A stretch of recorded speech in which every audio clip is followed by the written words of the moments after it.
Buenas noches, los recibimos en una nueva emisión de Usted Decide.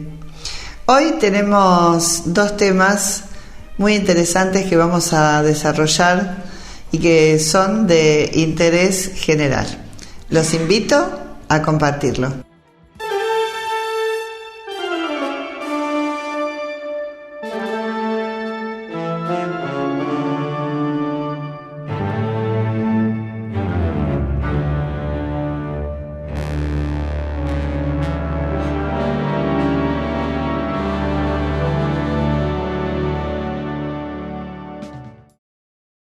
En nuestra ciudad se han sucedido últimamente muchos casos de inseguridad, robos en la zona rural. Hace poco tiempo, Gustavo Gutiérrez, un ciudadano común, pidió la banca participativa para explicar qué es lo que estaba pasando y cuál era la solución, porque el problema siempre lo tenemos todos. Lo que no sabemos muchas veces es cuál es la solución. Como él es una persona que tiene experiencia en estos temas de seguridad, fue y puso su grano de arena en el Consejo Deliberante.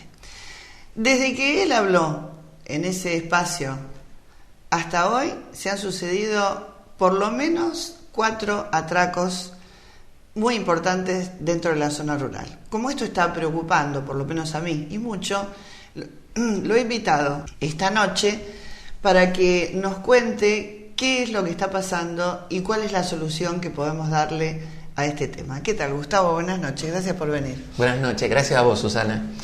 Sí, la verdad que es muy preocupante para toda la ciudadanía, no tan solo en la zona rural, que la mayoría de los hechos han ocurrido en la zona rural, sino también dentro del ejido de nuestra ciudad.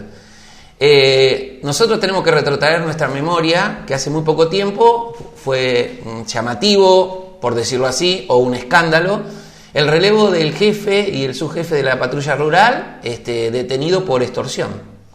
Y eso nos llevaba a ver que había situaciones muy complejas que inclusive los dueños de los campos se quejaban, pero en silencio.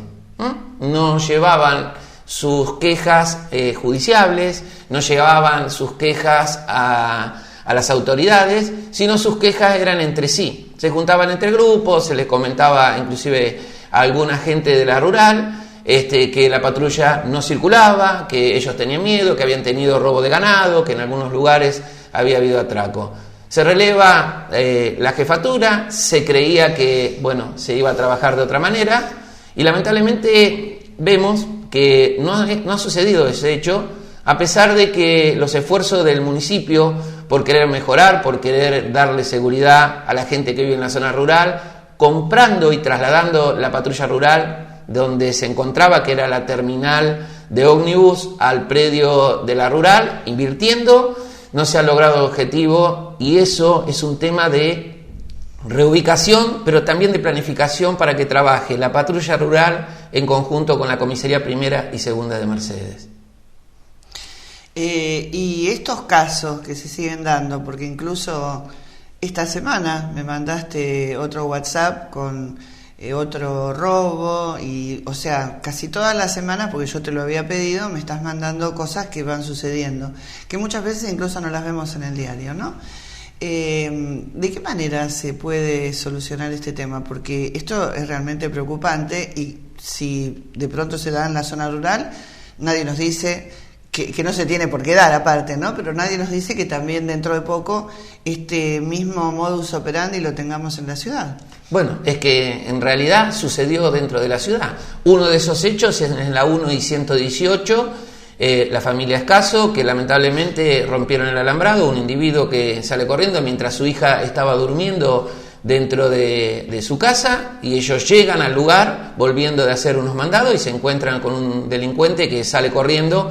Ellos pueden distinguir el color de su ropa, no le pudieron ver la cara y eso ocurrió muy cerca de la Liga de Padre y Familia.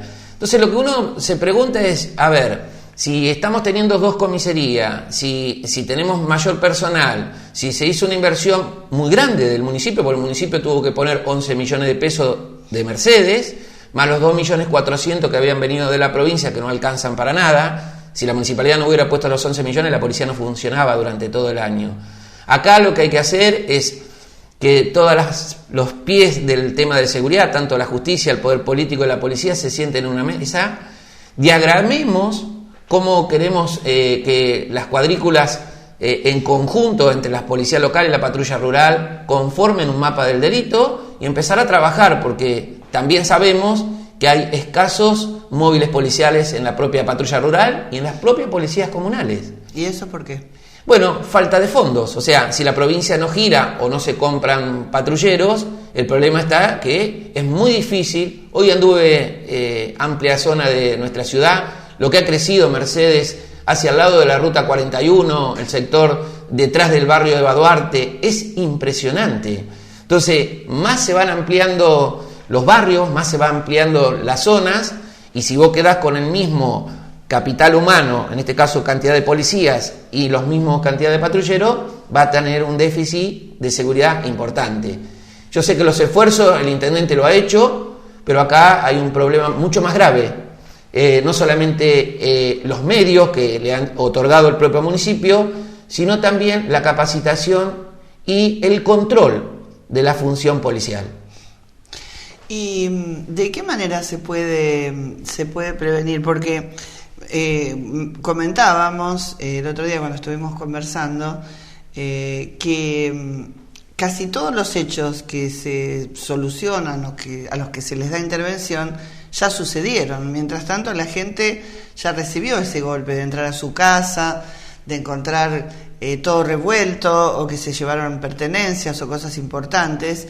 Y eso es muy agresivo también para la gente, ¿no? Digo, ¿de qué manera se puede prevenir? Porque acá lo que habría que hacer es prevenir. Totalmente. La verdadera seguridad es la prevención, lo cual significa que si vos no tenés una buena prevención, has fracasado. Hay una cuestión netamente traumática. Una persona que es robada en su domicilio es violada en su intimidad. ¿Por qué? Y porque ya cuando ingresa a su domicilio, donde, por ejemplo, en el caso que yo te mandé de WhatsApp, donde vemos todo roto, todo revuelto, cosas que se le han robado, esa persona ya cada vez que va a su domicilio va con miedo. Claro, a no saber... revive la escena. Exactamente, o sea, su trauma, más allá de que se resuelva, que se capturen a los delincuentes, que se recuperen las cosas robadas, ese trauma ya quedó de por vida. Yo creo que acá es un momento de dar vuelta a la página y poner las cartas sobre la mesa y cada uno en su rol. Lo repito, en su rol. Porque pareciera que hay funcionarios judiciales soberbios, con muy poca sensibilidad. Y cuando hablo así, lo hablo porque tengo conocimiento de que parecieran que ellos están por encima de una escala social del ciudadano que es víctima. Un fiscal que no recibe a las víctimas, la verdad que no merece el respeto de ser fiscal. Y me preocupa, porque ese fiscal es el que tiene que tomar las medidas necesarias para que la investigación avance rápidamente, se lleve los allanamientos a cabo y se produzcan las detenciones de los delincuentes. Y si ese fiscal no recibe a la víctima para que la víctima aporte tanto la documentación o información que pueda obtener, porque a veces las propias personas tienen información de que las cosas salen, por ejemplo, a venderse a través de páginas de Facebook o lo que sea, la verdad es sentir indignación, soberbia de un fiscal que a su vez le hace mucho daño a la sociedad, porque es la que le paga el sueldo, pero también a las víctimas que ya vienen con un problema que es la que el delincuente le dejó y a su vez tiene otro problema que es la justicia que no le da respuesta. Los policías ¿están bien preparados como para poder combatir estos tipos de delitos? Sé que me cuestionan porque hablo permanentemente de la recapacitación del personal policial. Hay mucho personal policial que son los que ya tienen muchos años, que sí están preparados, pero ya quedan muy pocos, se fueron retirando, se fueron jubilando, como decimos nosotros, y los que quedan son las nuevas camadas que lamentablemente, por decirlo así, no tienen la capacitación suficiente para saber cuál es su función en la vía pública. La policía no puede solamente pedirte cédula, carné y anotarte en una planilla para hacer una estadística. La policía tiene que pararte, identificarte, pedir si vos tenés impedimento legal, tanto la persona como el vehículo que ingresa, para poder establecer que la persona que vino a la ciudad de Mercedes, no siendo de Mercedes, ¿a qué vino? Son funciones que tiene la policía. Ahora, fíjate, Susana, hechos que han ocurrido en nuestra ciudad, en comercios donde se ha robado dinero, los delincuentes no son de nuestra ciudad. Y entonces yo te pregunto, los pórticos que son para controlar los ingresos y egresos de nuestra ciudad, ¿qué función cumplen? ¿Mirando cámara? ¿O el personal estando desatento con su celular? Eso no es la policía. La policía es el hombre uniformado, estando atento en su propia mirada, en su función, en su olfato policial de parar una persona, identificarla para poder establecer qué es lo que está haciendo o qué es lo que no está haciendo, si realmente lo que vino a hacer es real o no. Recordemos que la facultad de la policía de establecer averiguación de antecedentes todavía está posible. Entonces uno se pregunta, ¿tanto pudo haber cambiado la institución? No, lo que cambiaron fueron las personas. Lo que se relajan son los políticos y obviamente al relajarse el político que tiene el control de la fuerza hace lo mismo. Yo puedo decirlo que hoy la provincia de Buenos Aires tiene una gravedad institucional desde el Ministerio de Seguridad, del propio ministro Ritondo, que es candidato a diputado por la provincia, hasta el propio jefe de policía Perroni. Es bochornoso lo que está sucediendo. Y cuando pasan estas cosas, sucede que también se van vidas de los buenos policías, como le pasó a este chico Donaldo Bonzi. Entonces, cuando no preparamos bien a un policía, significa que ponemos en riesgo no solamente a la ciudadanía que tenemos que cuidar, sino también al mismo policía que porta un arma y un uniforme para cuidarnos. Y vos decís que muchos de los malvivientes que no eran de Mercedes. Una de las investigaciones que obviamente tengo conocimiento y se está llevando a cabo, por eso muchos detalles no quiero hacer, no son de Mercedes y obviamente se está trabajando en esa investigación y se han ido a chequear otras localidades porque son domicilios donde los delincuentes vivirían. Siempre cuando ocurre un hecho de característica de esta envergadura, hay una persona de la ciudad que es la que da la información, que tiene contacto con el delincuente de otra ciudad. El que comete el hecho es otra persona de otra ciudad que obviamente no va a ser conocida por los ciudadanos de Mercedes. Pero el dato, por lo general, en el 80% siempre sale de Mercedes. Claro.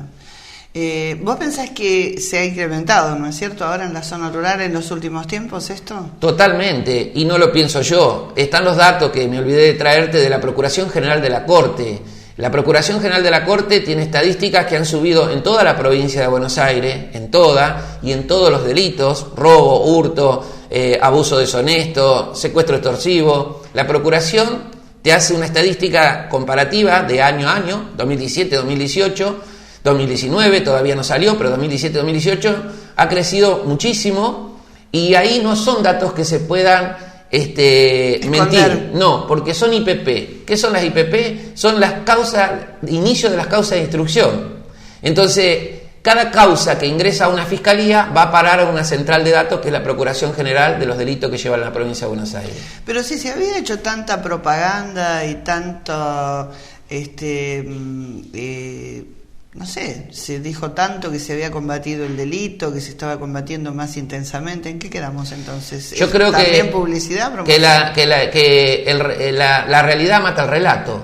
Y cuando vamos a la realidad en los hechos y vemos la cantidad de delitos que se han denunciado o están en trámite en las causas, por más que el ministro quiera decir o la gobernadora o quien tenga a cargo la institución, hemos luchado contra el narcotráfico, hemos volteado los búnker, vemos que en la realidad de los hechos no condice con lo que se está diciendo. Entonces, si yo te digo que el personal policial no tiene móviles policiales y vos lo has visto en nuestra ciudad, deteriorados, sin patente, algunos sin luces, otros sin cerradura en sus puertas, uno dice, ¿y de cómo combatimos el delito? Si los delincuentes cada vez avanzan más con la tecnología y la policía, que es la institución que debería estar un paso adelante, cada vez tienes menos medios. Es todo un tema. ¿Y cómo están operando en general estas bandas que están realmente así en la zona rural? Uno dice hacer inteligencia, mala inteligencia, pero inteligencia al fin. La forma de entrar es cuando la gente no está, van tomando... ¿Cómo lo hacen? Exactamente. Tienen una operatoria y en algunos lugares, podemos decirlo, por ejemplo, calculamos que en el hecho que ocurrió el día sábado, en el lugar pasa un arroyo. Y obviamente el delincuente puede pensar que ahí fue a pescar con una cañita, observó que en el lugar no había habitué de gente, fue 1, 2 o 3 días, al cuarto día dijo, bueno, acá no vienen, y obviamente entra al lugar, hacen inteligencia. Por lo general están haciendo de esa característica, gracias a Dios no ha ocurrido que haya moradores en el lugar, porque si no estaríamos hablando no de un robo, sino también de un hecho grave, o de retención de persona, o de un homicidio, o de agresión, o de agresiones. O sea, los hechos se van agravando a consecuencia de lo que pasa en la Argentina. Nosotros estamos en la puerta de lo que es el conurbano. Luján es la puerta de ingreso a Mercedes, porque el conurbano ya termina en Luján, es invivible, por la cantidad de hechos que tiene, por la característica de lo que pasa en Luján. Y nosotros tenemos la posibilidad, siempre se lo comento a las autoridades de acá, tanto judiciales como políticas, la posibilidad de prevenir esa situación. Y prevenir es reorganizando todo el sistema de seguridad que tiene nuestra ciudad, porque nuestra ciudad tiene muchos más recursos que otras ciudades. Para que tengas una idea, en Luján tenían 22 cámaras, nosotros superamos las 100, y de esas 22 cámaras funcionan 4. Entonces, cuando vos además ves tenemos eso, 2 policías nosotros acá. Nosotros tenemos 2 comisarías, pero ellos tienen 3. Luján tiene 3 comisarías. Tiene la primera que está en Luján, la segunda que está en Jáuregui y la tercera que está en Oppendorf. A pesar de todo eso, obviamente el problema más grande que tiene Luján, mucho más que nosotros, es que los ingresos que tiene Luján son muy amplios.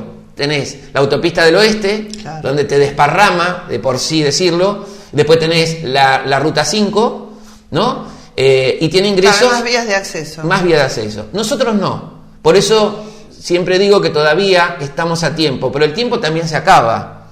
Y cuando no tomamos medidas rápidas para prevenir la situación de que ese avance ya se quede estancado en un lugar y no nos llegue a nosotros, recordad que nosotros somos una ciudad-pueblo todavía. Todavía podemos ir circulando de cierta manera segura. Pero no estamos aislados de la Argentina, tampoco del conurbano, pertenecemos a la provincia de Buenos Aires. Los delitos cuando se corren desde la capital federal y desde la General Paz siempre se extienden hacia el interior de la provincia. No estamos ajenos a eso. Y recordemos una cosa, que yo por favor le pedí a los ediles que nos representan en el Consejo Liberante, más allá de la bandería política y todo eso, es que cuando tengamos en funcionamiento el servicio penitenciario tal cual vos lo dijiste, eso también en algún aspecto trae beneficio, pero también trae perjuicio. ¿Quién va a cuidar a los ciudadanos de Goblan, de Tomás Cofré, de Golney y los propios mercedinos cuando se llegue esas visitas de 3.000 personas? Porque la capacidad de la unidad penitenciaria va a ser de 1.500 presos. Y uno hace un cálculo de 2 visitas, 2 familiares por visita, serían 3.000. ¿Cómo contenemos ante una situación que se produzca una riña? Ponerles entre los propios familiares. ¿Cómo contenemos a 3.000 personas con un destacamento que tiene 20 efectivos en Goblan y 2 patrulleros? Es inviable. Y entonces, ¿qué le está diciendo este ciudadano común que conoce algo del tema? Y adelantémonos los hechos. No queremos que ocurra ni los desmanes ni nada. Queremos vivir en una comunidad ordenada y que todos los ciudadanos, más allá de la bandera política, tengan seguridad. Porque el delincuente, Susana, no te pregunta si sos radical, peronista, comunista o socialista. El delincuente viene a producir el daño que él quiere, que es el llevarse, apoderarse de las cosas que vos tenés e irse. Pero no te va a preguntar si sos peronista y te dice, no, como yo también soy peronista, no te... No, te va a decir, viene, entra, hace el daño y se va. Y después la justicia, que es muy retardía, por decirlo así, más allá de que quiera solucionar el problema encarcelando al delincuente y recuperando las cosas, el daño ya está hecho. Sí, además nuestra cárcel, que está ubicada en un lugar céntrico, podríamos decir, que también es peligroso, me parece que está superpoblada, ¿no? Y que ya es obsoleta. Totalmente. Nuestra cárcel tiene por encima de los 100 años, una de las más viejas de la provincia de Buenos Aires, está más para ser un museo que una cárcel. Está superpoblada, la cárcel de Mercedes fue construida para tener 640 presos aproximadamente y hoy tiene casi 1.400 presos. Entonces, cuando vos asignás a presos que en una habitación donde debería haber uno hay 4 o 5, el problema más grande es cómo reinsertamos a una persona que cometió un delito o un error, por decirlo así, cuando ponemos a una persona que es uno que es violador, el otro es narco, el otro cometió un robo y el otro se equivocó y cometió una infracción o un delito menor. Lo que se arma ahí adentro es una banda. Entonces, lo que tenemos que hacer para reinsertar a los presos es primero dar cárcel digna. Lo dice la Constitución, no lo digo yo. No, obvio. Y los derechos humanos... Y la cárcel supuestamente cuando se formó, cuando se hizo para rehabilitar a esa persona, no para hacerla más delincuente de lo que entró, ¿no? Exactamente. Y hoy está pasando todo lo adverso. Lamentablemente. ¿Por qué? Y porque no se destinan recursos a esas cuestiones. Porque las cárceles deberían educar, las cárceles deberían formar, en este caso, a personas con oficios para que el día de mañana, cuando salgan de haber cumplido esa pena de libertad, puedan reinsertarte a través del trabajo y de un oficio que aprendieron mediante cumplían sus penas. Entonces, de esa forma podríamos integrarlos. Ahora, dejándolos hacinados, donde... Te digo, hay informes que le han llegado a la Corte Suprema de Justicia de la provincia de Buenos Aires, expedientes que son gravísimos. Bueno, ahí hay que poner el ojo, tanto el ministro de Justicia, que es el responsable absoluto del servicio penitenciario, y también cuando se rediseña o se manda el presupuesto de la provincia de Buenos Aires a aprobar en el Senado. Hay que incluir todo lo que pueda hacer. La política de Estados... La política de seguridad es una política de Estado, la política de salud es política de Estado, la política de educación es política de Estado. Esas políticas no se pueden, más allá que venga quien venga a gobernar, modificarla a costa de lo que a mí me convenga. No, son políticas de Estado. Tienen que tener asignado el dinero que hace falta tener. Totalmente. Exacto. Bueno, te agradecemos mucho, esperamos que la próxima vez que vengas para contarnos que han escuchado, porque vos dejaste una propuesta en el Consejo Deliberante y sos una persona que tiene mucha experiencia en el tema y bueno, has estado en la fuerza, has cumplido también en otros gobiernos una función como secretario de Seguridad y sabés de lo que hablas, ¿no? Y no solo, como decía yo hace un rato, enuncias el problema, sino que también das una posible solución. Sería bueno que escuchen, ¿no? Los que tienen que escuchar. Ojalá se pueda armar esa mesa, que tienen que estar todos los actores, tanto el Poder Judicial, el Poder Político y la propia institución policial, para rediseñar. Creo que ha quedado obsoleto la actual política de seguridad y me parece que con los avances tecnológicos que hoy tenemos podríamos estar mucho mejor en esta ciudad. Y es una ciudad que todavía puede solucionarse. Así que bienvenido sea tu programa para que todos, no solamente los ciudadanos, puedan entender que si ellos también no salen a solicitarles a las autoridades una sola persona, es imposible. Muchas gracias, Gustavo. Gracias a vos, Susana. Estuvo con nosotros Gustavo Gutiérrez hablando de este tema que nos tiene que interesar a todos porque nos compete a todos. Y nosotros en un ratito volvemos con ustedes.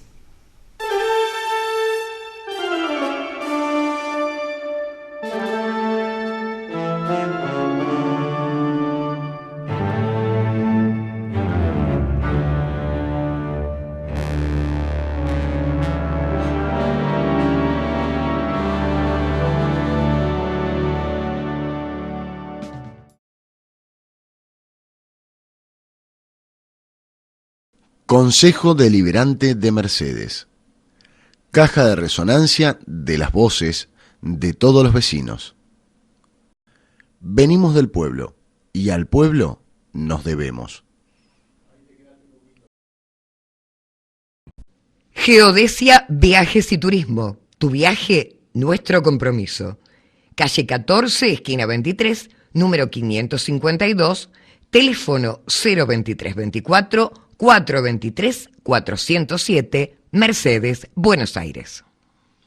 Estudio Contable Roselo. Servicio integral de consultoría contable. Inscripciones en AFIP, ARBA y Municipal. Monotributos y autónomos. Liquidación de IVA, ganancias, bienes personales, ingresos brutos. Liquidación de sueldos. Estudio Contable Roselo. Calle 22, número 514. Mercedes, Buenos Aires. Teléfono 02324 4234 43. Email roselo.estudio@gmail.com. Salón de peluquería Beto Bondanza.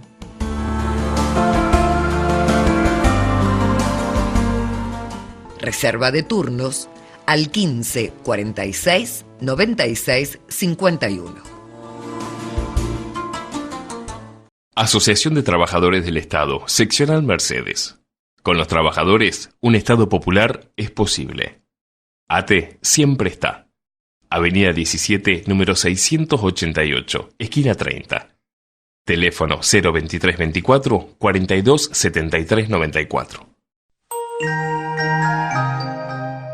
La Casa de Alicia.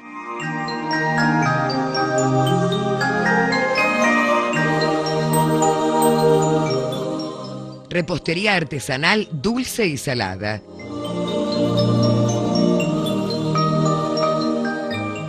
Calle 23 entre 18 y 20.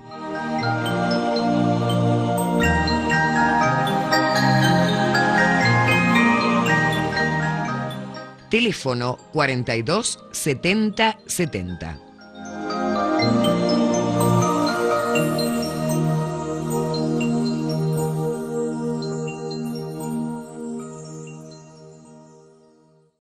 Unión Obrera Metalúrgica de Mercedes.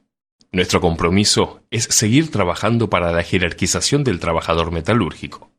UOM, calle 30, número 779. Teléfono 02324 42 44 44. Estudio Fusco y Asociados.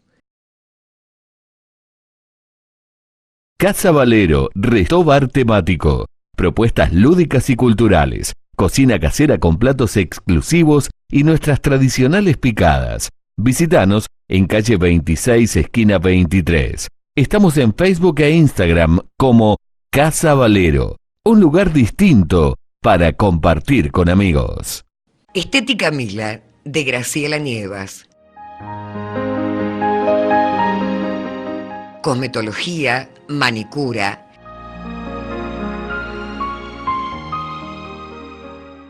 maquillaje profesional, peinados.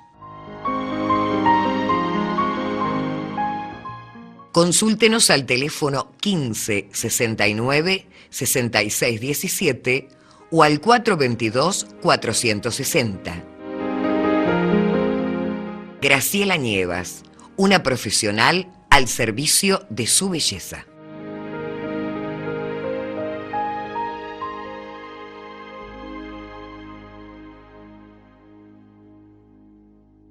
Action Energy. Somos acción, somos energía. Un nuevo concepto en estaciones de servicio, alta calidad en combustibles y el mejor servicio. Niciforo Hermanos, Acceso Sur y 118. Teléfono 421-934. Bofi y Bofi, productores asesores de seguros. 25 años, presentes en el mercado asegurador mercedino, continúa brindando a sus clientes el mejor asesoramiento y la mayor tranquilidad a la hora de contratar una póliza de seguro, operando exclusivamente con las principales aseguradoras del país. Visítenos en nuestras oficinas de calle 18, número 665, teléfono 433-313, email bofiseguros@gmail.com.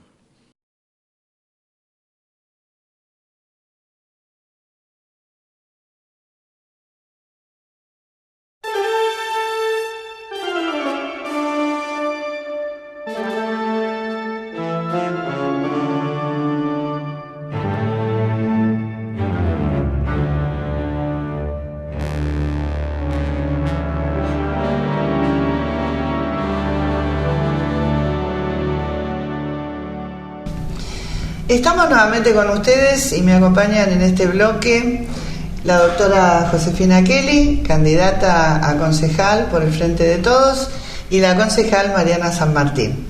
Se han producido algunos acontecimientos esta semana que, bueno, me parecieron interesantes que las invite a ambas para reflexionar un poquito sobre un pedido que hizo la candidata a intendente, la doctora De Paola, con otros concejales de Cambiemos que la estaban acompañando y con el doctor Respuela, acerca de pedidos o exigencias hacia la intendencia, justamente para paliar, según lo que comentaban ellos, los problemas que hay en este momento en la ciudad. ¿Qué tienen ustedes para decirme, chicas? No sé quién quiere empezar. Bueno, nada, en principio cuando uno vio la conferencia, lo primero que uno piensa es la responsabilidad absoluta del planteo. Primero, una responsabilidad absoluta porque hay que tener en cuenta el contexto en que está el país, la provincia, que por supuesto que la realidad es que hay una situación de crisis absoluta para la familia, los municipios y el Poder Ejecutivo no es ajeno a esa realidad. Entonces, hablar de diferentes medidas, relanzando una campaña donde no hubo una etapa previa en las PASO, ningún plan de gobierno por parte del Frente Cambiemos ni de la candidata, y también una absoluta falta, me parece, de compromiso político, teniendo en cuenta que el 12 del día después de las PASO, todos los diferentes partidos políticos lo llamaron al intendente para poder generar un acercamiento, unas felicitaciones. Fue el único espacio que nos llamó. Entonces me parece que primero la responsabilidad de hacerlo a través de una conferencia de prensa, que eso se tiene que hacer, en todo caso acercarse y mencionar cuáles son las diferentes opiniones de cada uno, qué es lo que uno cree que puede aportar en una gestión. ¿Por qué? Porque hay que llevar tranquilidad. En un momento de crisis uno tiene que ser sobre todo prudente y por supuesto ver cómo se puede trabajar articuladamente. La realidad es que a nosotros el intendente, el día después de las elecciones, nos llamó a todos los funcionarios y hablando de esto, la subida del dólar, el riesgo país que hoy llegó a más de 2.000 posibilidades, absolutamente impensado poder generar o las exigencias que planteó. Volviendo a lo del intendente, nos citó a todos los funcionarios, cuáles son las diferentes áreas, cuáles son las propuestas que tenían, cuáles son las cosas los recursos que necesitaban, y seguir trabajando con la gente, seguir trabajando, llevar tranquilidad, llevar esto. Bueno, no vamos a frenar independientemente del resultado de las PASO. Eso, contrariamente entre uno y otro, se demuestra la diferencia, ¿no? La contracara de trabajar con seriedad las problemáticas y la realidad social y de generar una demagogia innecesaria. ¿Por qué digo demagogia? Porque hay 3 medidas de las cuales ellas mencionan que ya estaban hechas. Por un lado, la moratoria. Hubo un montón de mercedinos que se pudo conveniar a la moratoria. Por otro lado, el trabajo fuertemente que se viene realizando con la Cámara Económica, donde la alícuota de lo que es la tasa de seguridad y higiene, por pedido de la Cámara Económica y teniendo en cuenta la situación de crisis que está viviendo el comercio y todos los comercios que se fueron cerrando, pasó de 0,9 a 0,3. Y por otro, un convenio histórico de paritarias donde se trabaja y se articula y se escucha a los 3 sindicatos municipales que están trabajando de un 40% del básico. Sabemos que falta, sí, cuando la inflación golpea y crece todos los meses, donde se duplicó la pobreza. Yo diría que crece porque con el dólar que estaba a 58 pesos y de pronto se va a 60, con un riesgo país que estaba en 1.000 y pico, se va a 2.100, yo creo que no hay, no hay gobierno que no se desestabilice, se desestabiliza nacional. Por eso hablo de llevar tranquilidad y estar con la gente y decir, bueno, en momento de crisis nosotros vamos a estar igual, las políticas públicas que estaban planificadas las vamos a continuar igual, pero en una exigencia donde no se participó en un debate, donde no hubo un plan de gobierno. El intendente viene gestionando hace ya 3 años y medio y para postularse una segunda candidatura llamó a toda la sociedad a presentar cuáles son los ejes de su próximo plan de gobierno en caso de llegar a ganar. Obviamente, si tenemos un resultado favorable, como lo tuvimos ampliamente en las PASO. Entonces ahí uno se sorprende por querer generar todo el tiempo esto de una grieta o de seguir profundizando, y para nosotros eso ya es pasado. El intendente hoy convocó, y la verdad que fue muy grato, la creación del Centro Regional de Desarrollo y Políticas Públicas Municipales, donde participaron diferentes universidades, de las cuales hay más de 10 que venimos trabajando con diferentes áreas, desarrollo social, salud, ambiente, para poner algunos ejemplos. Vivienda, turismo, o sea, creo economía. Que participaron diferentes figuras importantes del CONICET.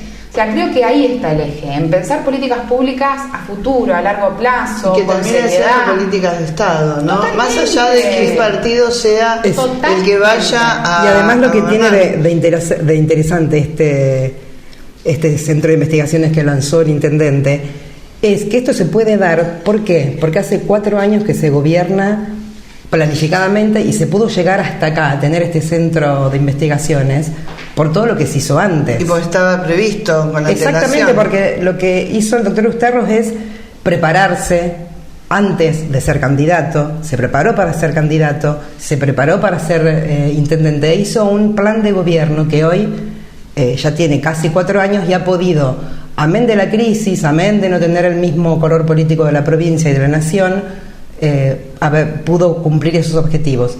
Un objetivo que es haber levantado muchísimo la vara es haber lanzado este centro de investigaciones y desarrollo de políticas públicas. La verdad que para nosotros, para los que lo venimos acompañando desde hace mucho tiempo, es un orgullo que hoy tengamos esto en Mercedes. Y si me permitís, volviendo a lo que estábamos hablando de las exigencias de la doctora de Paola, lo llamativo para mí, que soy concejal, es que ella estaba acompañada por 2 concejales, por el presidente de bloque, Quilmet, y la concejala Cabral, que dicho sea de paso es contadora. Dentro de esas exigencias que pide la candidata intendente Julia de Paola era bajar las tasas de seguridad e higiene, que como bien dijo Josefina, se bajó del 9% al 3%. Ellos votaron esa baja de esa tasa. Piden la posibilidad de acogerse a moratorias. Ellos votaron las moratorias, las 2 moratorias que hubo de tasas generales y de tasas de seguridad e higiene. Entonces, además de una gran responsabilidad, se ve que tienen un gran desconocimiento y que a ellos también los atraviesa una crisis hacia adentro, que se ve que no tienen comunicación. La verdad que para nosotros es alarmante este tipo de... Y con respecto, vos que sos concejal y que ya tenés en esto experiencia, porque tenés años en esto, el tema de bajar el tema del alumbrado, ¿es viable o eso tiene que ser algo que tiene que pasar por el Consejo Deliberante? Eso por supuesto que pasa por el Consejo Deliberante y eso es votado con el presupuesto, con la fiscal impositiva, con la Asamblea de Mayores Contribuyentes. Pero ahí también hay una gran falta de lo que es el alumbrado público. El alumbrado público es solidario. Uno no está pagando solamente la bombita de luz que alumbra nuestras casas.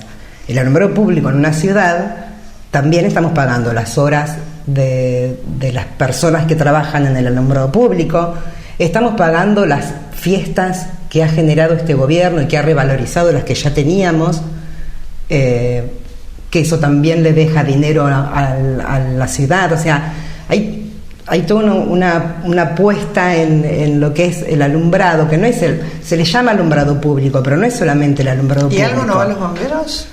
Y hay una tasa, es cierto eso, hay una tasa, que eso viene desde el gobierno de Carlos Selva, sí, que va la mitad del dinero a la cooperadora de los bomberos y la mitad del dinero a la cooperadora del hospital. Es un monto fijo que lo fijamos también en la fiscal impositiva de cada año, cosa que votamos todos los concejales. Quiere decir que si eso se rebajara, ese subsidio que perciben posiblemente los bomberos y el hospital también habría que... No, porque es un monto fijo, pero... Sí. Perdón, pero es importante también partir de desde dónde se da el aumento. El aumento no lo aprueba el intendente. Exactamente. El aumento está atado al aumento inmesurado que se hicieron en todas las tarifas, que lo hizo el presidente Mauricio Macri. En la provincia, la gobernadora. Y la gobernadora Vidal lo autorizó y lo convalidó y lo aplicó en la provincia de Buenos Aires. Entonces, el cálculo del costo del alumbrado público no lo determina el intendente. Lo determina la provincia. El intendente no tiene competencia y facultad para determinar si aumenta tanto o cómo se diagrama lo que es el costo de la energía eléctrica. Entonces, por eso yo hablo de un poco de responsabilidad, porque es generar, en situaciones de crisis donde la gente está mal, es generar diferentes puertas o diferentes expectativas claro, en algo que ellos tuvieron que ver. Es nada más y nada porque menos que manejarse con demagogia. Y ahí lo que me parece muy importante también sumar es que yo me atrevo a decir que ningún intendente o candidato a intendente del espacio Cambiemos se animó a exigir semejantes puntos a un gobierno local, y dicho sea de paso, la gobernadora no se anunció ni salió con ningún tipo de medidas después de las PASO y después de la suba del dólar y de la suba del reino país. Pudo. Y aparte también hay que tener en cuenta la coparticipación. Cuando el presidente define sacar el IVA de determinados productos, eso es lo que le restó a la gobernadora, que le esperaba 4.000 millones que no le llegaron. Ella tenía un paquete de medidas para anunciar, eso está dicho por los medios nacionales, no lo invento yo, lo dice Infobae, lo dice Clarín, lo dicen todos, que la gobernadora iba a anunciar un paquete de medidas y no cuando lo se le quita el IVA, le quedaron 4.000 millones que no se le pudieron mandar, y ella se vio atada en no poder hacer ninguno de los anuncios que había anunciado. A ver, estas medidas que anuncia en su momento el presidente, que también son algunas demagógicas porque son imposibles de llevar a la práctica. Por ejemplo, ya pasó hace unos meses con lo que era precios, no era precios cuidados, tenía otro nombre que al final nunca existieron. Además, el tema del IVA hay muchísima confusión en los supermercados. Totalmente, además. Yo no soy técnica en economía, pero la quita del IVA no puede ser algo general. Se tiene que especificar bien a qué le vas a sacar el IVA, y por lo general tenés que hacerlo a la canasta básica que consume la gente que menos tiene. Tampoco fue así según los anuncios del presidente. Pero además, las provincias vienen muy golpeadas. El año pasado dejó de existir el Fondo Sojero. Esas medidas también afectaron a la gobernadora Vidal. Por eso es que Vidal tampoco puede salir a dar ninguna medida, porque no sabe qué le van a mandar de nación. Entonces, esto que está haciendo la candidata de Mercedes es de una gran irresponsabilidad. Y es hacer demagogia. Y es profundizar la grieta. Y nosotros lo que menos queremos hacer es eso. De hecho, está claro que nosotros no queremos profundizar la grieta, porque viene el intendente, podría salir a decir cada vez que tiene que los mercedinos, a través de él, aportar en seguridad, aportar en los comedores que se han multiplicado en la ciudad como antes no se ha visto desde el año 2001, cuando tenemos que todos los mercedinos, a través del intendente, tomar la determinación de aportar a las escuelas, porque en las escuelas hoy no hay tizas, no hay borradores, se no hay la estufa, alimentaria, no hay nada. Acá en Mercedes. Entonces, sabemos que hay muchísimas escuelas sin gas. Todavía hoy tenemos casi un día de primavera y las escuelas están sin gas. Los chicos se pasaron el invierno sin calefacción. Todo eso fueron medidas del gobierno nacional, del gobierno provincial, y en los municipios, y el del doctor Ustarros obviamente no es el único, en la mayoría de los municipios de la provincia de Buenos Aires tuvieron que salir a cubrir ese agujero que se deja desde el gobierno nacional y provincial. Por lo cual, lo de la candidata a intendente del espacio Cambiemos es inadmisible. ¿Qué pasa con el tema del bono? Que se da además una cifra exacta de lo que se le debería dar a los empleados municipales. Bueno. ¿Esto puede llegar a traer malestar entre los empleados municipales? ¿Puede haber un reclamo hacia el intendente? Bueno, la realidad es eso, es un poco lo que refería recién, o sea, exigir 5 puntos con una cuestión de crisis, donde sabemos que hay una inflación galopante, donde sabemos que la suba esta del dólar se vio reflejada en algunos precios que empezaron a remarcar el lunes pasado, pero que van a seguir remarcándose. Ya se remarcaron esta semana, la carne aumentó otra vez. Pero ahí se hizo escalonadamente, se hizo un 15%, esperando con un 15% eso por algunos comerciantes o algunas personas que trabajan en rubros alimenticios, que yo lo estaba hablando, porque la realidad es algo que preocupa a uno. Entonces, en ese marco, por supuesto que a cualquier trabajador se le va a generar algún tipo de expectativa, pero nosotros tenemos un buen diálogo con los sindicatos. Entonces creo que el intendente en ese sentido va a trabajar y va, de acuerdo a las posibilidades reales que tiene el municipio, va a poder ver si se puede o no se puede, y eso es algo que se trabaja y se escucha cotidianamente a los municipios. Y no es que surge a partir de esta declaración o no, es algo que se hace durante todo el año, el trabajo con los municipios, con los diferentes sindicatos.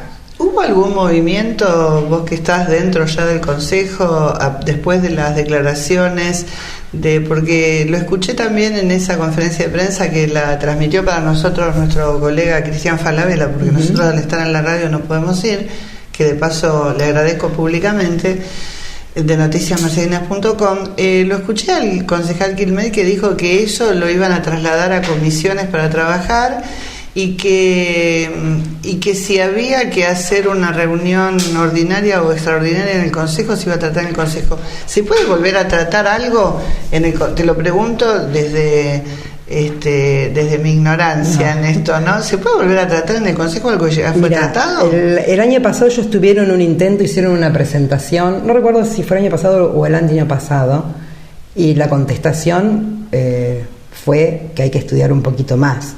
Por esto que yo te decía, las tasas no se pueden ni subir ni bajar, salvo que se reúna otra vez la Asamblea de Mayores Contribuyentes y se vote. La Asamblea de Mayores Contribuyentes es una sesión que se hace para determinar las tasas, donde estamos todos los concejales. ¿Pero se hace una vez al año? Se hace una vez al año, y hay que llamar a una nueva asamblea, que nunca ha ocurrido. Esto es demagogia, Susana. Es lisa y llanamente demagogia. Hasta ahora ellos no han presentado nada. Mañana vamos a tener una sesión extraordinaria por otro tema, por un tema puntual, que es el proyecto para lo que es el centro comercial de Mercedes. Ajá.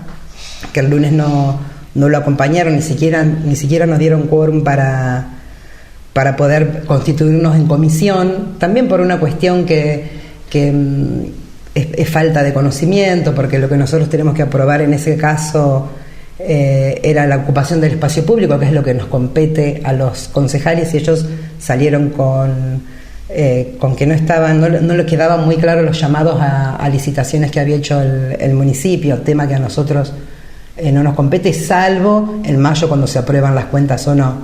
Pero bueno, hasta ahora del tema de las exigencias de la doctora de Paola no han presentado nada, tampoco creo que lo hagan.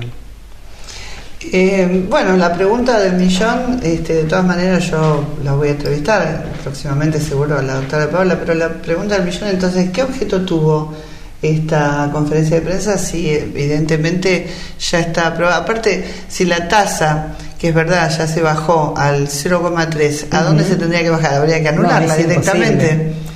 Yo creo, Susana, que estas declaraciones de la candidata están en sintonía con lo que vienen haciendo Macri y Vidal, que es crear expectativas falsas en la ciudadanía. Ellos se están retirando del gobierno, claramente, tanto Macri como Vidal, y no debe ser fácil estar en el lugar de Paola. Realmente no debe ser fácil tratar de defender a un gobierno que desde la oposición venimos construyendo. Hemos sido una oposición a nivel nacional y provincial más que responsable, constructiva, que le veníamos pidiendo que torcieran el rumbo económico.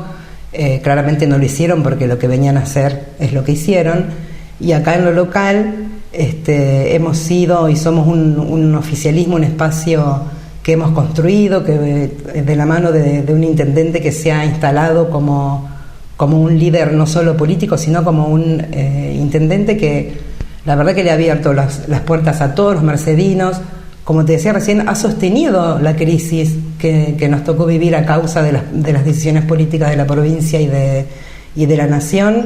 Y bueno, y estas exigencias que sale a manifestar la candidata, yo creo que son un manotazo de ahogado, no saber por dónde seguir o no saber cómo arrancar la campaña para el 27 de octubre. ¿Es una manera de iniciar la campaña para vos?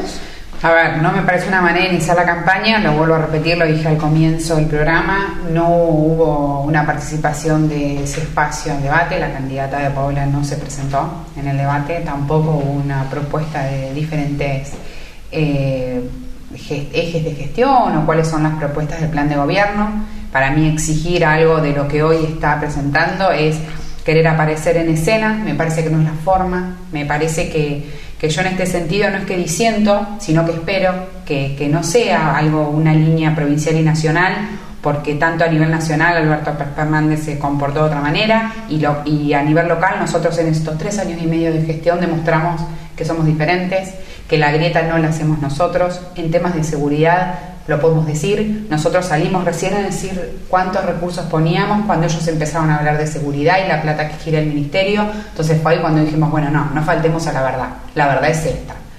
Entonces la realidad es que yo creo, vuelvo a repetir, que es algo que ella o su equipo de acá de Mercedes, el Frente Cambiemos Mercedes, definió hacerlo, porque no creo que en el resto de los municipios donde ellos estén en diferentes situaciones económicas que nosotros. Creo que hay muchos que están hasta aún peor.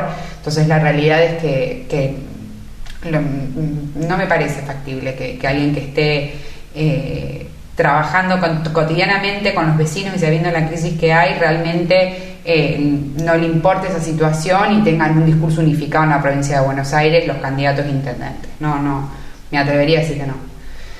Muchas gracias, chicas, por haber venido. Gracias a vos, Susana. Estuvieron con nosotros la doctora Josefina Kelly, candidata a concejal por el Frente de Todos, y la concejal Mariana San Martín, hablando un poco de este tema que esta semana ocupó una parte de la política local. Nosotros, gracias a las dos, gracias, enseguida volvemos.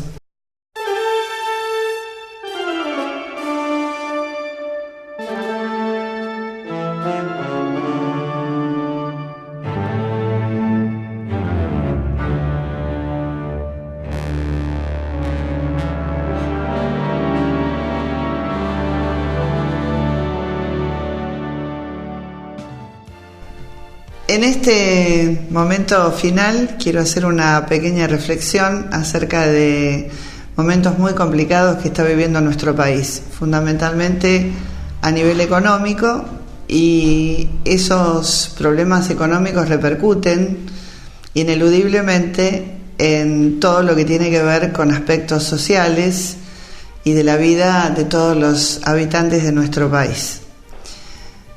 Nosotros desde acá hacemos un llamado a la reflexión, a la calma, y pedimos, por sobre todas las cosas, que aquellas personas que tienen las responsabilidades máximas de nuestro país sepan estar a la altura de las circunstancias y que traten de hacer los mayores esfuerzos para que todo siga dentro de los carriles de la democracia, que tanto nos ha costado conseguir y que siempre es bueno reforzarla, que podamos llegar dentro de todos los problemas que hay al 27 de octubre y que después, si en esa elección ya se define quién va a ser presidente, la transición que se haga sea lo más pacífica posible, porque consideramos que todos aquellos que estamos también dentro de los medios de comunicación tenemos una fuerte responsabilidad, la responsabilidad de ser lo más honestos posibles, de ser equilibrados, de ser justos y criteriosos en nuestros juicios y de, por sobre todas las cosas, hablar con la verdad, pero no seguir implementando o agrandando esta famosa grieta que parece dividirnos tanto a los argentinos. Les agradecemos mucho por estar allí, por permitirnos entrar en sus casas todas las semanas. Nos encontramos el próximo jueves, porque usted decide. Buenas noches, muchas gracias.